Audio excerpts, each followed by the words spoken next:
Today we're going to be looking at the V and W join for our handwriting. Make sure you've got a sharp pencil. Here we go. V, A,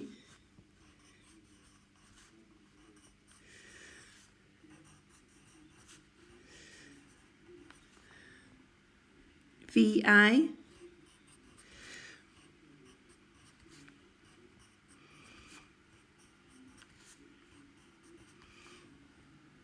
W, O,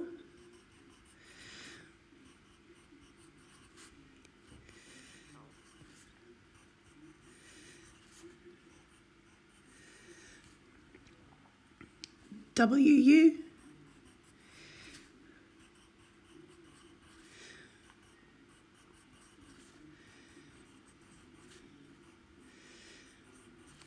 have a look at them, see which ones you've done well. Remember, all of these letters should be half the size between the two lines. I think this one's good.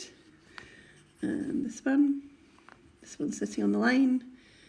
And this one. And then finally, I've got a worm in a wig.